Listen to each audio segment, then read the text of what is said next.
Consolador Prometido. Esse filme é bem interessante, preparem material de anotação, gravadores, filmadores, porque o tema é bastante interessante e merece ser guardado com carinho, porque vai falar sobre a origem dessa religião que está nos abraçando agora. Então muitos de nós nem sabemos direito o que ela trata, então agora vocês saberão com grande excelência.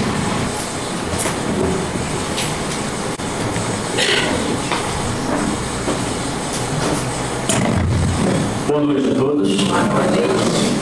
Bom, como já foi comentado já no início, essa semana é uma semana bem importante, eu diria até especial, para o movimento espírita. Além de o movimento espírita ter sido agraciado mais uma vez com a figura de Chico Xavier sendo o brasileiro mais importante, o dia 3 de outubro, que foi a última quarta-feira, Kardec, caso estivesse encarnado, estaria comemorando 208 anos de idade. E sob essa atmosfera, trazendo um momento de reflexão, quem foi Kardec, como que começou o espiritismo, a gente preparou essa palestra para dizer quem foi Rivail, que era o nome verdadeiro de Kardec. Kardec não era o nome dele, era codinome. E o que ele tem com o tal Consolador Prometido. O Consolador Prometido, para quem nunca ouviu falar, na verdade, é uma profetização que Jesus já havia feito a seu tempo para os discípulos, quando, conversando com eles, falava a respeito de algumas coisas um pouco mais elevadas do que eles podiam entender. E eles ficavam, mas Senhor, eu não estou entendendo o que você quer dizer. E aí Jesus profetizou da seguinte maneira: aguardem, eu vou para o Pai, e o Pai vos enviará outro Consolador, porque Jesus já era um Consolador para aquele tempo, e esse outro Consolador vai lhes falar tudo que vocês não conseguem entender e vai reforçar tudo que eu já falei. Isso está escrito textualmente no livro de João, capítulo 14. Então esse Consolador Prometido, nós espíritas cremos que é a doutrina espírita. Essa doutrina que vem com o caráter não só de consolação, mas de instrução, como uma ferramenta para a nossa evolução. E assim a gente começa a entrar com uma terceira revelação. A saber, a primeira foi dada por Moisés, quando tirou o povo do Egito, pelas tábuas da lei, colocou os 10 mandamentos. A segunda revelação veio com Jesus, anunciando a boa nova de que Deus era misericordioso, que Deus era amor, que não era aquele Deus que se assemelhava aos reis que diziam no Velho Testamento. E a terceira revelação, que não estaria preso a nenhum homem. Ela sairia de uma coletividade. E aí Jesus se valeu da disponibilidade de Kardec, como um missionário, para que pudesse realizar essa missão, trazendo esse Consolador Prometido, que é a doutrina espírita, e a gente vai falar um pouquinho mais detidamente mais à frente. Antes de falar do advento da doutrina espírita, propriamente dito, eu gostaria de começar com uma análise, trazendo alguns fatos históricos do que seria. Antes, porém, vamos alinhar um termo aqui. Mediunidade, o termo foi cunhado com Kardec, que significa intermediário. Seria aquela pessoa que tem facilidade para fazer o intercâmbio da espiritualidade com o plano material. Esse termo não existia no passado, antes de Kardec. Eu vou falar médiuns e mediunidade, mas entendam que isso foi um conceito após esse tempo que eu vou falar. Então, antes disso, antes de Kardec, antes da codificação espírita, antes até mesmo de Jesus, os fenômenos espirituais, que eu vou dizer fenômenos espíritas, os fenômenos espíritas já existiam desde que mundo é mundo. Se a gente pensar, Moisés, ele era um grande médium. Moisés, ele, com todo o seu conhecimento, toda a sua sabedoria, um dos fenômenos mais contundentes que Moisés realizou junto com a sua mediunidade foi justamente ir ao monte e trazer as tábuas da lei, que acreditamos ser um fenômeno mediúnico. Dentre tantos outros que ele mesmo participou junto com seu irmão Arão, transformar, de bater na pedra e sair água, todos os fenômenos físicos, né, que Kardec vem explicar mais à frente. Moisés foi um. Toda a humanidade, todas as civilizações, todas as religiões, todas as filosofias, em algum momento vai esbarrar na mediunidade. Só que muitas vezes não são explicados ou são atribuídos a fenômenos puramente psicológicos, outros atribuem a outras fontes, como fontes demoníacas, que não deixam de ser mediunidade, mesmo sendo demoníaca. E a civilização vem acompanhando esses fenômenos todo o tempo. A própria Bíblia, que é um dito livro sagrado, é um repositório de fenômenos mediúnicos, desde Gênesis até Apocalipse. No livro de Gênesis a gente já falou sobre o fato de Moisés. Moisés em si proibiu o povo de realizar fenômenos mediúnicos. Não porque isso fosse impossível, mas porque as pessoas naquela época, ainda muito ignorantes, poderiam ser joguetes de ilusão dos espíritos, criar fantasias, fanatismos, né? Porque nós sabemos, a doutrina espírita nos esclarece. Quando Kardec pergunta à espiritualidade se os espíritos têm influência na nossa vida, eles respondem que não só têm influência, como de ordinário, normalmente, são eles que nos dirigem. Se uma pessoa despreparada em contato com espíritos inteligentes, porém de moral duvidosa, se tivesse contato com eles, eles certamente poderiam ser joguetes de ilusão. Então Moisés proibiu.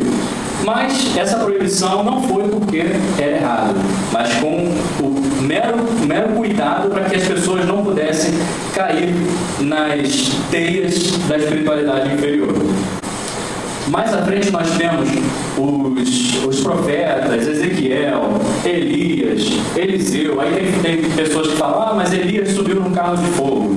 A gente pensa, se Elias tivesse subido num carro de fogo, ele chegaria no céu todo queimado, né? E é engraçado que só Eliseu viu isso. Eliseu, então, viu com os olhos da alma, com os olhos espirituais, aquele fenômeno que é um fenômeno mediúnico. Temos também o caso de Samuel, não menos contundente, mas é o que eu mais gosto de exemplificar quando eu estou conversando com alguém, especialmente aqueles que se valem da Bíblia para dizer que é uma verdade, que é a palavra de Deus. Samuel, ele já havia desencarnado, e Saul estava passando por umas tribulações e precisava conversar com alguém. E aí ele sabia que não podia consultar médiuns. E aí ele, sabendo de uma determinada médium, mesmo sendo rei de Israel, ele falou, não, eu vou. Se disfarçou e foi ao encontro de uma pitonisa, que seria uma médium. E lá ele pede para que ele falasse com Samuel, para que ela fizesse Samuel subir novamente, mediunicamente falando, para que ele pudesse conversar com ele. Isso está escrito textualmente, se eu não me engano, no livro de 2 Samuel, capítulo 28, ou 1 Samuel. Então vocês podem verificar isso lá. A própria vida de Jesus foi uma mediunidade do início ao fim. Vários fenômenos mediúnicos de cura, a própria anunciação da vida de Jesus foi um fenômeno mediúnico, onde o anjo Gabriel foi ao encontro de Maria. E ele anunciou que haveria de vir Jesus e tudo mais. Também é um fenômeno mediúnico, né? Não no sentido de ser um anjo perfeito, mas um anjo que a doutrina espírita explica de outra forma. Então a gente vê que a mediunidade, que os fenômenos espirituais, materialização, conversa com espíritos, existe desde que o mundo é mundo. E aí, antes de falar exatamente da doutrina espírita, eu fiz uma breve pesquisa num livro chamado A História do Espiritismo. Esse livro foi escrito por Arthur Conan Doyle. Para quem não conhece, Arthur Conan Doyle foi o que criou aquele romance de Sherlock Holmes. E ele é espírita. E ele faz um estudo bem detalhado, bem minucioso da história do espiritismo, trazendo fenômenos espirituais desde os tempos imemoriais, falando de alguns médiuns mais notáveis. Sabemos que existem médiuns anônimos, famosos, desde a criação do mundo. Mas ele traz alguns que eu vou falar detidamente, só para a gente dar um colorido a mais antes de chegarmos exatamente em Kardec. O primeiro grande médium que Arthur Conan Doyle fala, quem desejar, eu vou contar resumidamente a história deles, mas recomendo a leitura do livro, que é bastante, ele conta a história do médium toda, a sua idoneidade, o seu dia a dia, o seu convívio social. Então, o primeiro grande médico que ele fala é Emanuel Swedenborg. Emanuel Swedenborg era um engenheiro sueco do século XVIII. Ele tinha uma clarividência, assim, extraordinária. Por isso, até que Arthur Conan Doyle usou ele como das referências, porque a sua clarividência era daquelas que nós pouco vemos por aí. E ele foi um dos primeiros a falar a respeito de colônias espirituais. Isso antes de Kardec ainda. A gente já sabe que existe o nosso lar, que existem colônias mais evoluídas, menos evoluídas, e Swedenborg foi o primeiro a dizer que as esferas espirituais, elas variam em grau de elevação, e que as pessoas que procedem de forma idônea, moralmente elevada, eles vão normalmente para essas colônias mais elevadas. O que procedem de maneira contrária vão para as colônias menos elevadas. Então, isso antes de Kardec. E por isso que a gente diz que esse Swedenborg foi um dos precursores do espiritismo. E ele falava a respeito das colônias espirituais e foi considerado um dos mais influentes em trazer conhecimentos espirituais para preparar o terreno para que, em seguida, a doutrina espírita pudesse ser anunciada. Porque fica mais fácil, né? A gente já ter ouvido falar de colônias espirituais, níveis de evolução diferentes, e a doutrina espírita veio arrematando esse conhecimento. Com Swedenborg, a mediunidade deixa de ser teatral. Antigamente, a mediunidade era para entretenimento mesmo. Muitas pessoas, isso ainda hoje a gente vê, muitas pessoas que são dotadas de faculdades mediúnicas que se reúnem para executarem fenômenos mediúnicos para mera curiosidade, para mero divertimento. Mas com Swedenborg, que tinha um compromisso um pouco maior, a mediunidade deixou de ser teatral na sua época para ser o que Arthur Conan Doyle diz de a invasão da espiritualidade, a invasão dos espíritos, sabendo que já era o momento da terceira revelação. A espiritualidade se valeu dessas pessoas para que pudesse preparar o terreno.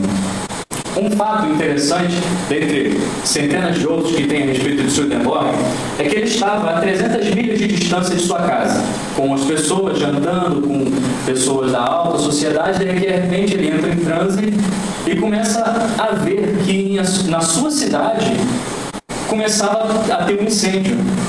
E o incêndio chegava perto da sua casa, só que não pegava a casa dele. E ele, antes de chegar até a sua cidade, falava: olha, está pegando fogo na minha cidade, está andando de casa em casa, só que não pegou a minha casa. Quando ele chega na cidade dele, vem um mensageiro: Swedenborg, sua casa quase foi incendiada e tudo mais. Ou seja, um fenômeno de clarividência que ele tinha também. E na época não tinha celular, nem correio, né? Para mandar. Não tinha e-mail também. Tinha sinal de fumaça. Sinal de fumaça, mas a 300 milhas é muito longe, né? Para ver. O próximo que Arthur Conan Doyle fala é de Edward Irving. E esse eu me identifiquei um pouco, porque se todos soubessem das histórias que tem na humanidade a respeito dos fenômenos mediúnicos, talvez houvesse mais tolerância religiosa. Edward Irving era um protestante, era um pastor protestante. Só que ele tinha uma mediunidade fantástica. Eu, enquanto trabalhei nos arraiais evangélicos durante algum tempo, eu também via pastores, e mesmo pessoas que não eram pastores, membros da igreja, com mediunidades assim fantásticas de desdobramento, mediunidade de clarividência, clareaudiência, fenômenos de efeitos físicos. Claro, tudo era atribuído a Deus, quando feito junto com os irmãos ou dentro do templo religioso. Quando era feito por outra pessoa fora do templo, embora fosse igual o fenômeno, era o diabo. Mas Edward Irving, ele era um pastor protestante muito procurado na sua época. E ele era muito famoso pelas suas pregações, especialmente aquelas onde ele estava inspirado pela espiritualidade. E aí ele começava a falar da vida das pessoas, começava a falar da importância do amor, da elevação moral, e lotava a igreja. Tudo isso quando ele estava em transe, ou não em transe, mas sob o influxo inspirativo da espiritualidade. Outros fenômenos bastante interessantes que ele realizava, é curioso. Quem já viu psicografia numa igreja evangélica? Numa igreja protestante? Eu nunca vi. Eu fiquei mais de quase 20 anos na igreja evangélica e eu nunca vi. Mas ele fazia fenômenos de psicografia dentro da igreja. Além disso, tinha os fenômenos de voz direta. Fenômeno de voz direta, vou falar bem rapidamente, é um fenômeno de efeito físico. Para quem não conhece, o fenômeno de efeitos físicos são aqueles que dizem respeito a pancadas, como a gente vê falar na história do espiritismo, fenômenos de voz direta, fenômenos de materialização, são fenômenos de efeitos físicos que algum médium fornece ectoplasma para que a espiritualidade, manipulando aquele fluido, possa executar diversos tipos de fenômenos, como fazer cadeiras levitar, a mesa bater, enfim, materializar-se. E o fenômeno de voz direta, os espíritos se valem desse ectoplasma, colocam em sua garganta, perispiritual, e falam. E como esse fenômeno, como o ectoplasma é material, ao falar eles produzem som. Mas você olha, não tem ninguém falando. Aí você imagina, você sozinho dentro de casa, de noite, e alguém fala, fulano, agora eu quero lhe falar. A gente sai correndo, né? Ou então se cobre até a cabeça. Aí pensa, se espírito atravessa a parede, para que a gente se cobre até a cabeça, né? Então esse é um dos fenômenos produzidos, da voz direta, na igreja. Ou seja, todo mundo quieto e começava uma voz do nada a falar. Ele não falava nada. Mais um fenômeno, mais um dos médios precursores, como Arthur Conan Doyle coloca. O próximo é Andrew Jackson Davis. Esse Arthur Conan Doyle ele discorre um pouco mais detidamente, conta vários relatos a respeito dele, mas a gente vai ser breve para não tomar muito tempo, porque vamos entrar em breve na parte de Kardec. Ele tinha um baixo nível de escolaridade, era raquítico, e naquela época ser raquítico era ser, entre aspas, burrinho. A pessoa era colocada à parte. Os inteligentes eram aqueles que eram mais fortes, mais gordos, mais inteligentes, mais bonitos. Os que eram muito magrinhos, eles eram meio colocados de lado. A pena é que eles não conheceram Stephen Hawking, né? Magrinho, com problemas motores, mas um dos maiores símbolos, maiores ícones da ciência que a gente conhece. E apesar do seu nível de escolaridade muito baixo, ele tinha uma mediunidade fantástica. Ele produzia fenômenos de clarevidência, clareaudiência e de cura. Esses fenômenos de materialização que nós falamos anteriormente, eles são normalmente utilizados para fenômenos de cura. O objetivo que a espiritualidade diz é esse, para efetuar curas espirituais. Além desses, ele tinha uma faculdade bem característica, que conversando com uma pessoa, ela conhece alguém hoje encarnado, um médico que tem essa faculdade. Ele olhava para a pessoa e via como se fosse um raio-x. E via, o seu coração tem um probleminha aqui, o seu rim tem um probleminha ali. E dali, com base nessa visão mediúnica que ele tinha, ele prescrevia algum remédio para a pessoa e a pessoa tomava e ficava curada. Esse fenômeno ele ficou tão popular com Davis na época, que os médicos, ele não era o único que produzia esse tipo de fenômeno, os médicos, eles usavam médiums com essa faculdade para ajudar no diagnóstico de pessoas que apareciam com doenças. Fantástico, né? E o mesmo acontece hoje, quem vê Discovery pode notar nos programas onde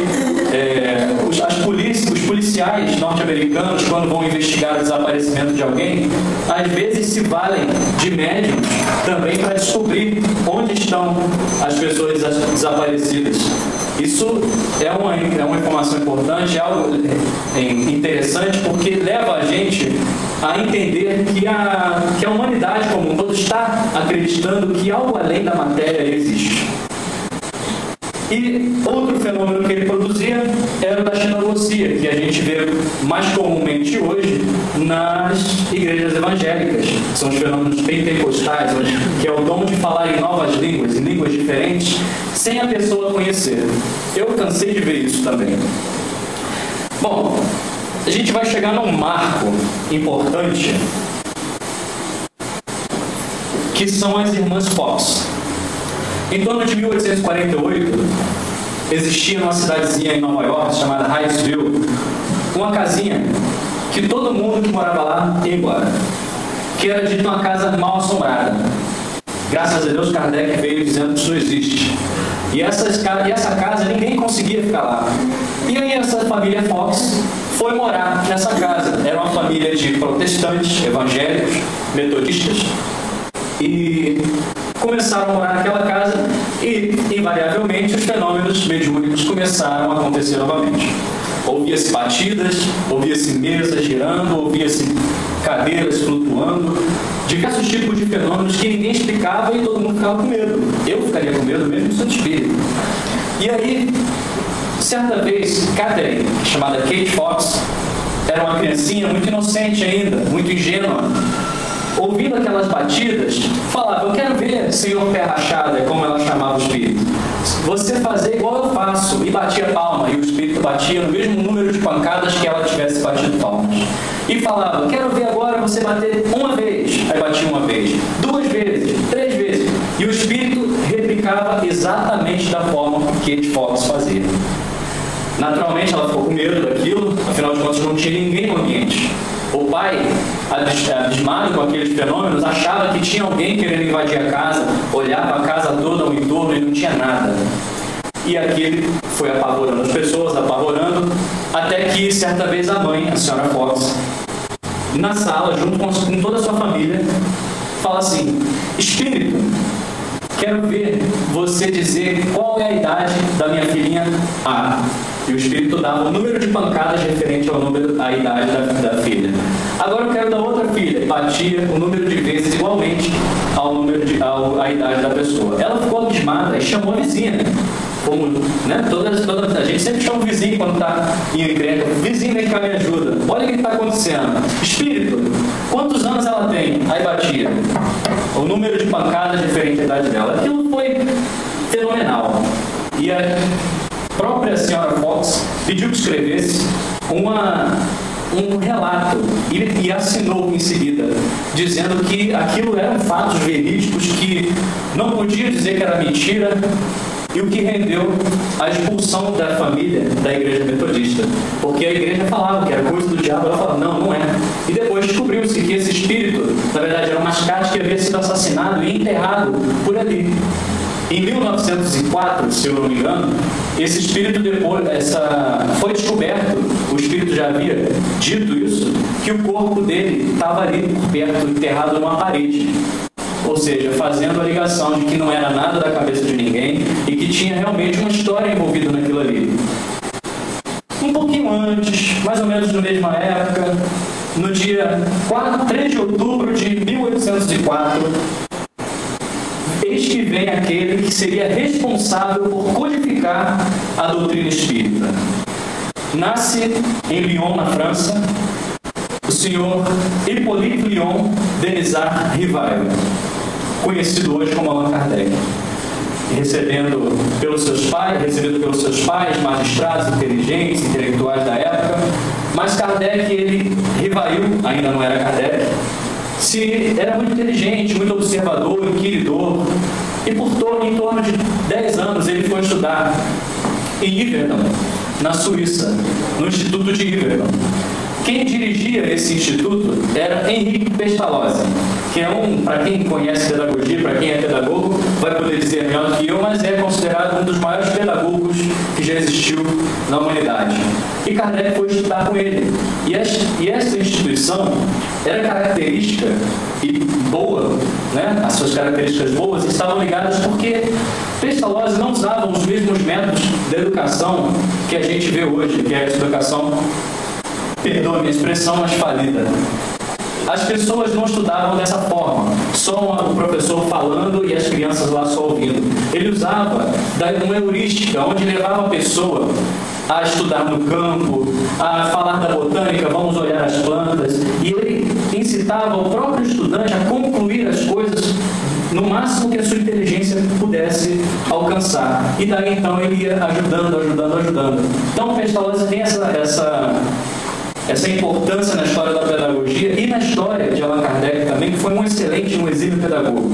Kardec começou a estudar e era comum ele ele em debates e embates com os seus colegas de classe, com os seus colegas da escola, apesar de haver um clima de muita harmonia, Kardec, aos 15 anos de idade, já falava que aquela forma de religião não estava muito bem, não estava muito certo. E desde cedo ele já pensava em implantar alguma religião que pudesse ser mais universalista, pudesse ser mais humana, que pudesse abraçar melhor as pessoas. E embora ele não soubesse ainda conscientemente de sua missão, ele já sabia que aquele modelo já não dava certo. E então ele discutia com as pessoas e ninguém conseguia debater com ele. Há relatos de que em torno de 19 anos de idade, quando Pestalozzi precisava sair a viagens a trabalho, era o próprio Rivail que assumia a direção do Instituto, tamanha a envergadura intelectual e moral para assumir um cargo desse de Allan Kardec. Kardec, quando se formou em Yverdon, voltou para Paris e começou o seu trabalho como pedagogo na sociedade. E aquelas ideias ainda na cabeça, essa forma de religião não está muito boa, é preciso fazer alguma coisa que mude tudo isso. Isso ficava incomodando ele, mas ele levava a sua vida social. Trabalhou como pedagogo, ele era poliglota, falava diversas línguas, como o próprio francês, que era a sua língua nativa, o alemão, que ela adotou como uma língua, como sua segunda língua, inglês, holandês, latim, grego, gaulês, e ainda conseguia se exprimir facilmente em algumas linguagens latinas. E aí eu lembro de uma pessoa, que é o Jô Soares, né? Também tem essa facilidade para aprender diversos idiomas. E aí eu me lembrei de um fato interessante, uma pessoa que trabalha com recrutamento e seleção. A gente tem tanta dificuldade para aprender um segundo idioma, né? E aí às vezes vê uma pessoa assim e fica, nossa, que pessoa inteligente. Uma pessoa me contou que estava fazendo um processo seletivo, ela fazia a seleção do pessoal, e nessa seleção sempre tinha idiomas que você fala. Aí um candidato colocou assim, português básico. É boa. Muito sincero, né? Mas na verdade a gente fala um português muito básico mesmo. Mas a gente vê, né, esse tipo de espírito com essa facilidade para idiomas. Eu tive um professor no curso de inglês que eu fiz que falava um monte de idiomas também. Sim, dentre os outros trabalhos que Kardec realizou, ele escreveu livros, que inclusive alguns deles são considerados atualíssimos na França. Eu vou ler alguns deles só para vocês terem uma ideia das áreas que Kardec conseguia transitar com certa facilidade. O plano para o melhoramento da instrução pública. Ou seja, ele tinha que ter um conhecimento da educação pública, de todos os liames ali, para poder propor algo melhor. Então ele escreveu um livro a respeito disso. Gramática clássica da língua francesa. Ele, como poliglota, falando quase 10 idiomas, ele certamente poderia falar disso com maior... É usado até hoje. É usado até hoje. Muito obrigado. Qual o sistema dos estudos mais adequados à época? Olha que coisa. A gente usa um sistema de estudo que talvez funcionasse 200 anos atrás. Hoje em dia as crianças não aprendem mais na sala de aula que existe hoje. Então talvez Kardec já tenha dito a respeito desse tipo, não falando das atualidades, mas das engrenagens da educação que precisa ser reciclada, ser remodelada a cada época. Manual de exames para certificado de capacidade. Soluções racionais de perguntas e problemas da aritmética e geometria. Ou seja, já mudou de área. Outra área que Kardec também tinha domínio. Rivail ainda não era Kardec. Catecismo gramatical da língua francesa. Programa dos cursos ordinários de Química, Física, Astronomia e Fisiologia. Gente, que espírito era esse? Que conhecimento esse espírito não tinha? Que bagagem intelectual ele não tinha? E também a moral para poder servir como o codificador da doutrina espírita. Pontos para os exames na municipalidade e na Sorbonne. Foram os livros que Kardec, deve ter outros, mas eu peguei os mais comentados na história de Kardec. Isso só para a gente ter uma ideia de quem era exatamente Kardec. De que espírito a gente está falando, né? Às vezes a gente vê uma pessoa que tem a metade do conhecimento dele e a gente já admira demais. Imagina esse espírito recebendo do próprio Jesus a missão de ser o codificador da doutrina espírita. E aí a gente falou das mesas girantes em torno de 1848. E Kardec viveu a sua vida e começou, antes de se envolver com os fenômenos espirituais, se começou a se envolver com o mesmerismo. O mesmerismo é uma ciência, posso dizer assim, que foi iniciada por Franz Anton Mesmer, que foi um médico alemão que estudava os fenômenos magnéticos.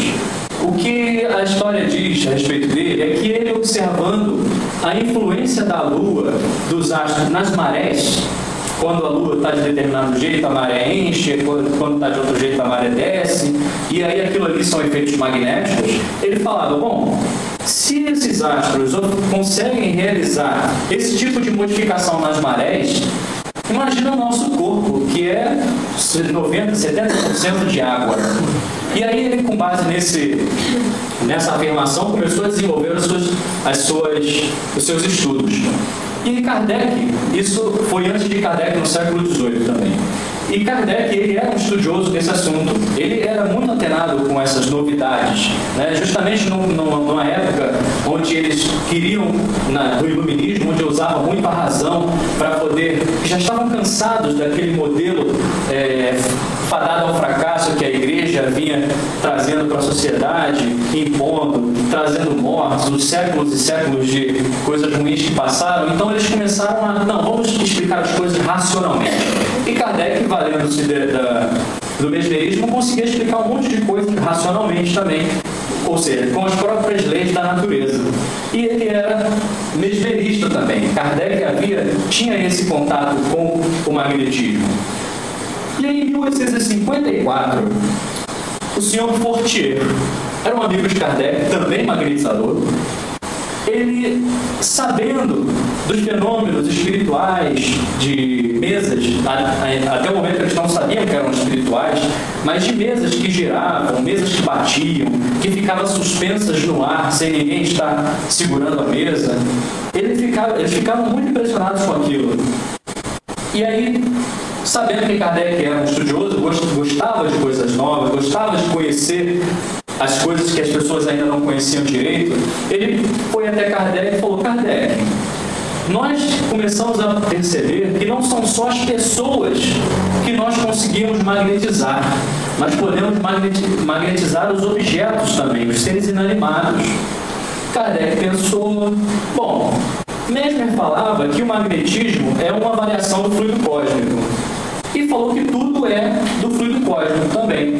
Então, não vejo problema de um magnetizador magnetizar objetos. Ele ficou com aquilo na razão dele e continuou a sua vida. E pouco depois, esse senhor Fortier, amigo de Kardec, falou o seguinte: Kardec, o Rivail ainda não era Kardec, nós descobrimos que a gente não só magnetiza objetos, como esses objetos também respondem perguntas para a gente. E aí Kardec, como um bom estudioso, quanto mais a gente estuda, mais cético a gente fica, né? Eu vou ler textualmente a resposta de Kardec para o senhor Fortier. Kardec disse assim: isto é uma outra questão. Eu só acreditarei vendo. E quando me provarem que a mesa tem cérebro para pensar, nervos para sentir e que pode tornar-se sonâmbula, que é um efeito feito pelo magnetismo. Até lá, permita-me que considere isso como um conto para fazer-nos dormir em pé. Além de tudo, era bem-humorado, né? Apesar da imagem que a gente tem de Kardec sisudo, né? Mas ele era bem-humorado. Então, foi essa a resposta de Kardec quando apresentado pela primeira vez para esses fenômenos espirituais. Ele não acreditava que isso pudesse existir. Ano seguinte, em 1855, um senhor Carlotti, amigo de Kardec também, outro magnetista, só que esse era muito entusiasmado. E Kardec era muito sério para acreditar no que as pessoas entusiasmadas demais falam. E aí ele veio até Kardec falando a respeito dos fenômenos, que aquilo realmente era verdade, ou seja, Kardec ouviu do senhor Fortier e depois ouviu de outra pessoa que não tinha nada a ver uma com a outra. E aí começou a falar, não, olha que maravilha, as mesas giram, as mesas respondem, a gente pergunta, todo mundo fica rindo, é uma diversão, que não sei o que e tudo mais, porque isso era um fenômeno que as pessoas utilizavam por curiosidade, como a gente já falou, se reuniam em situações para entretenimento, para passar o tempo. Apesar de Kardec não ter ainda acreditado na ideia, até pelo entusiasmo do Sr. Carlotti, ele ficou com aquela pulga atrás da orelha. Bom, já é a segunda pessoa que me diz isso. Não é possível que uma loucura geral esteja tomando a Europa, porque está todo mundo falando a respeito disso. Será que é só o magnetismo? Kardec, como um bom estudioso, ficou com ele. E no ano seguinte, em 1856, o senhor Partier, outro amigo, sabendo, já falou de novo a respeito dos fenômenos, convidou o Kardec para participar de uma dessas sessões que eles faziam as mesas girarem e baterem, na casa da senhora Linemazon.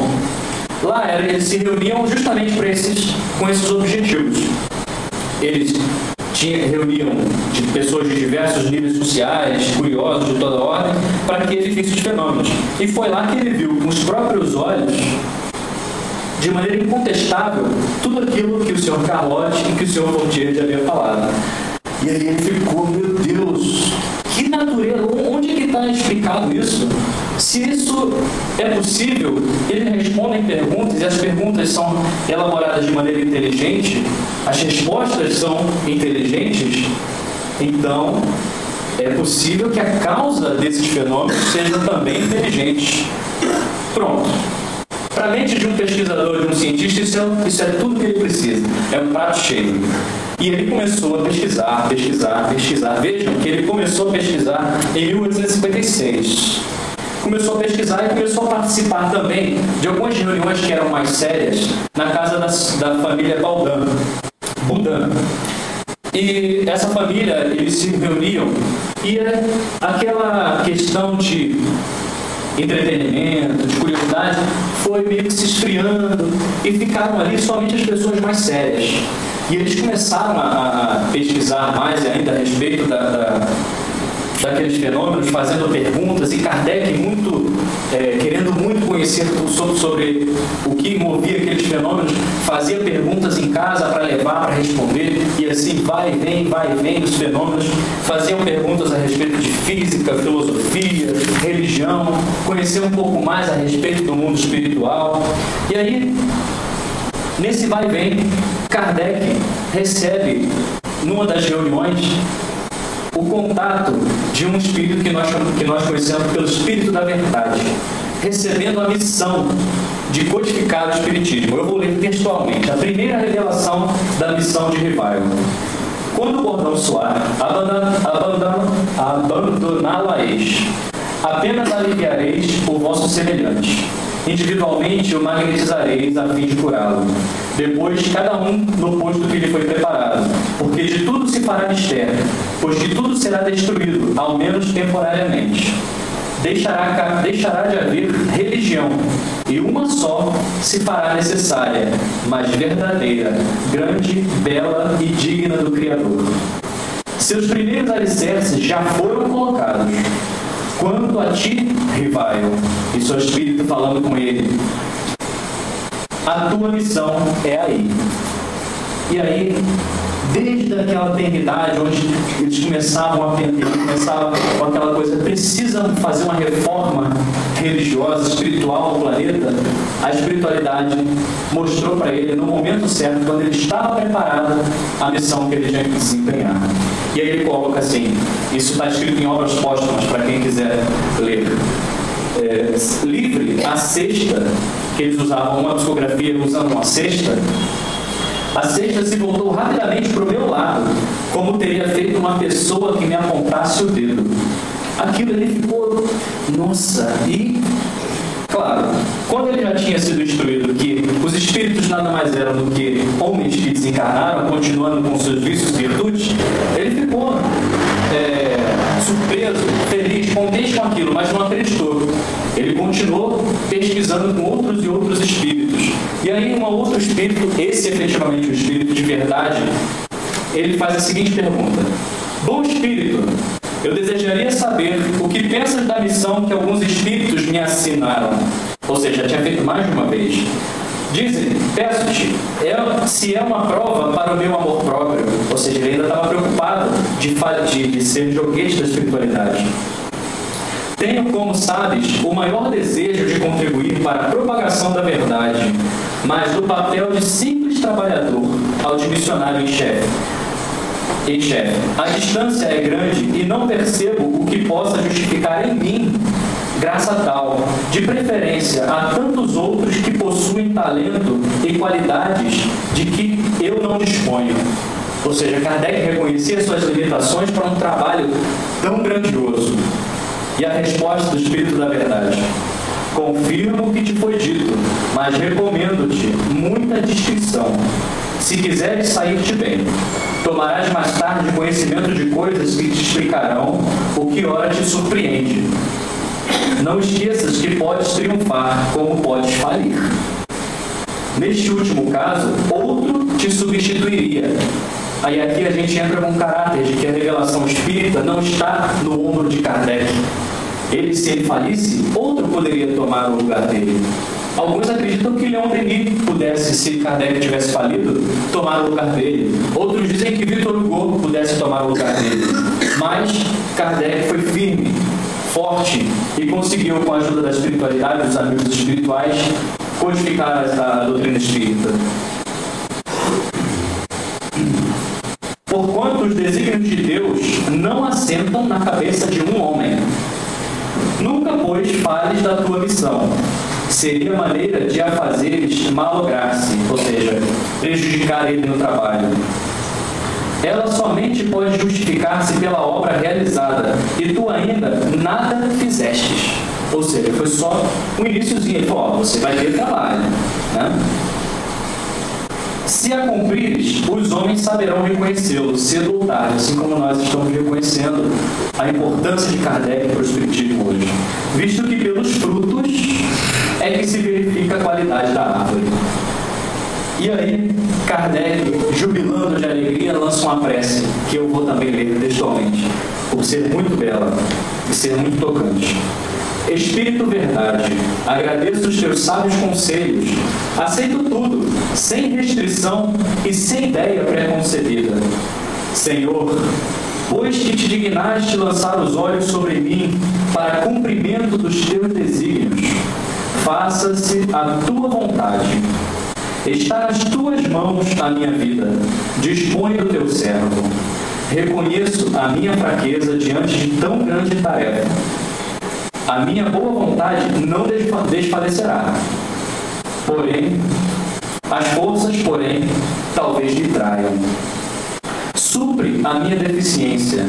Dá-me forças físicas e morais que me forem necessárias. Ampara-me nos momentos difíceis e com teu auxílio e dos teus celestes mensageiros, tudo envidarei para corresponder aos teus desígnios. Então, além do grau intelectual de Kardec, que a gente já viu por tudo que ele produziu, olha a humildade que esse espírito tinha. Apesar de ser altamente inteligente, poliglota, escritor, vários livros na sociedade, eu não sou digno. Tem tantas outras pessoas que poderiam fazer esse trabalho do que eu. Mas se tu, Senhor, me concede essa tarefa, bom senso, bom ânimo eu vou ter, mas força talvez me faltem. Olhem a humildade. Ajude-me a que eu possa ter forças físicas e morais. E Kardec, na nota dessa mesma prece que ele faz, que ele escreve 10 anos depois, ele fala: realmente eu passei por muitas dificuldades, as pessoas que eu achava que eram meus amigos se tornaram meus inimigos, uns sorriam pela frente e me apunhalavam pelas costas, e falava de coisas assim. que todos nós passamos, mas normalmente nós sucumbimos, porque nós ficamos mais vinculados ao nosso orgulho, ao nosso egoísmo, do que propriamente com um propósito que nós abraçamos, principalmente aqui dentro do Centro Espírita, num templo religioso qualquer. A gente fica com melindres quando alguém nos chama para um trabalho, e nesse trabalho a gente vai passar por dificuldades, porque a gente lida com seres humanos imperfeitos como nós, mas quando a gente lida com esses seres humanos, a gente, eu não vou fazer mais esse trabalho porque fulano me olhou de um jeito esquisito, né? Então, o foco no propósito final, que é lançar a codificação à humanidade, segurou Kardec apesar de todas as dificuldades que ele passou. E aí, mais tarde, nessas reuniões em que ele ia na casa da família, ele ia fazendo as perguntas e trazendo as respostas, fazendo perguntas e trazendo as respostas, e ele viu que já tinha um número de questões suficientes, que o primeiro propósito era apenas se instruir, mas depois ele falou, nossa, eu vou poder publicar isso aqui para que as outras pessoas se instruam e possa trazer luz, consolo para as outras pessoas. E em 1857, dia 18 de abril, ou seja, em um ano, Kardec publicou o Livro dos Espíritos, desde o primeiro contato com a espiritualidade. Olha a dedicação que Kardec tinha para o trabalho. Eu conheço gente que fala, vou escrever um livro. Ele demora 3 anos, 4 anos para escrever um livro. E Kardec, em um ano, publicou um livro de um cunho elevadíssimo, científico, filosófico e moral. Na primeira edição ele era bem mais enxuto, mas depois já foi expandindo, reduzindo daqui, aumentando dali, e foi trazendo luz para a humanidade. E foi trazendo consolo para a humanidade. E aí foi ficada a terceira revelação. Essa terceira revelação que eu digo que ser o divisor de águas, que ia trazer elucidações que Jesus, há mais de 2000 anos, já havia prometido. E aí se implanta o Espiritismo, e num momento psicológico ideal, de uma grande transição da sociedade, da humanidade como um todo, dizendo a respeito da vida após a morte, dizendo a respeito da reencarnação e de tantos outros fenômenos que nós conhecemos. Reabilita o cristianismo que estava totalmente deturpado.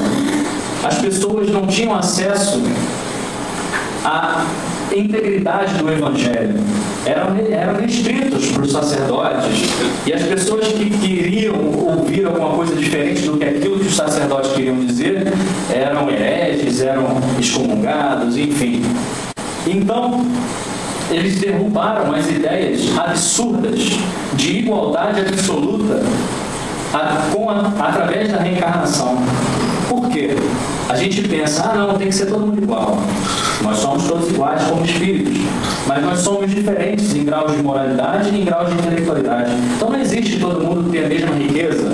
E isso era uma ideia que estava sendo implantada na época, estava tentando se implantar na época, de igualdade absoluta, que a gente sabe que é impossível ter esse tipo de igualdade.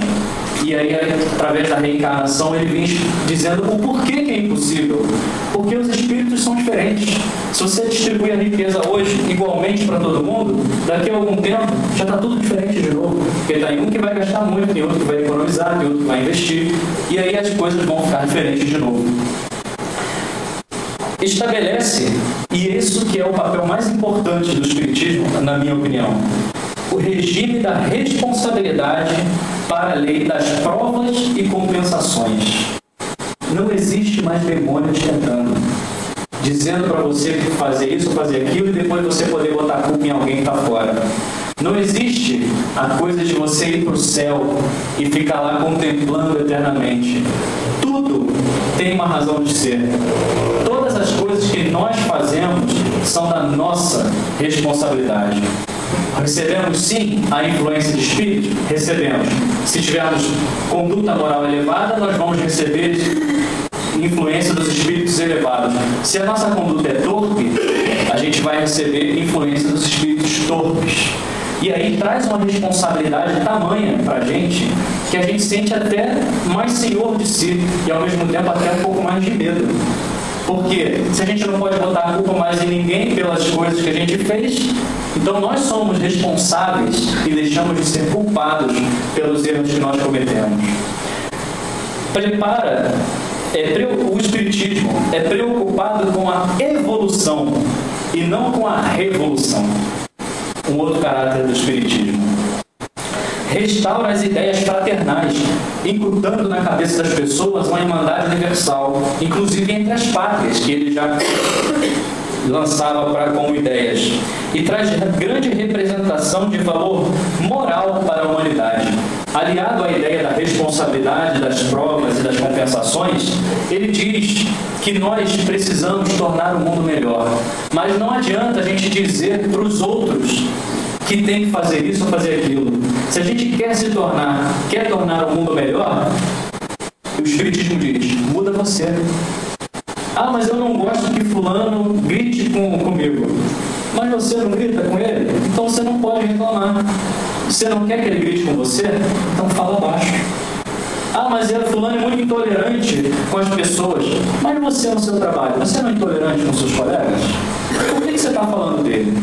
Você quer que as coisas mudem? Muda você.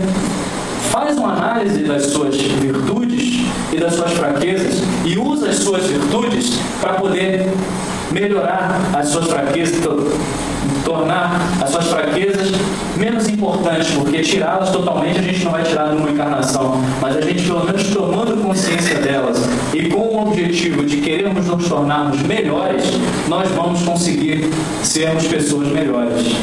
E assim, está dada a história de Kardec, como começa o Espiritismo e a importância dessa doutrina, que não é a religião do futuro, mas é o futuro de todas as religiões.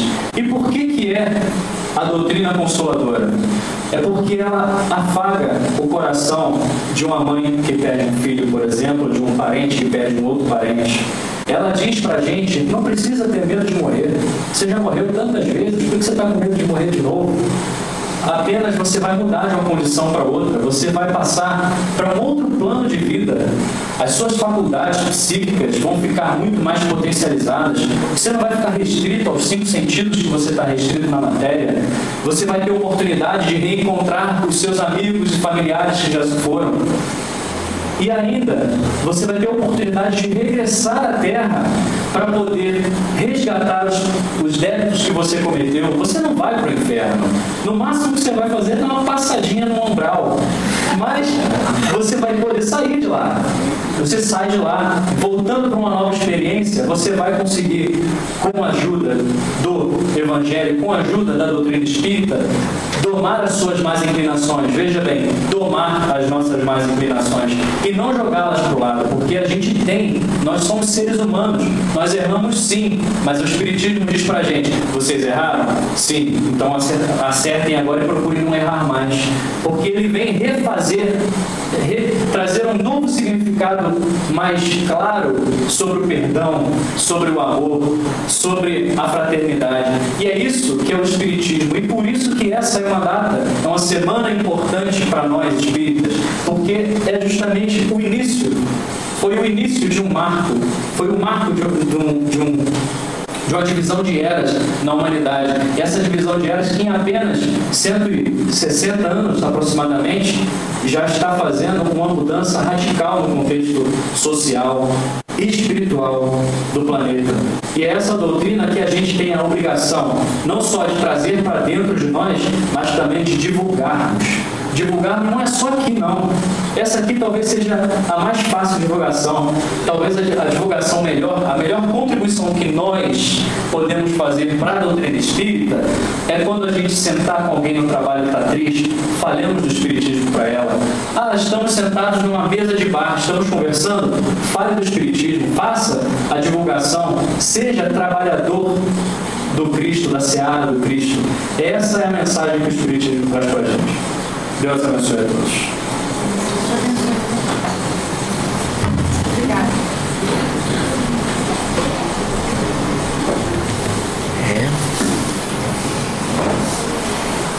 Bom, nós vamos passar para a segunda parte, agradecendo muito ao Ramon a boa vontade de ter trazido esse estudo maravilhoso. E essa segunda parte, ela tem 2 características interessantes. A primeira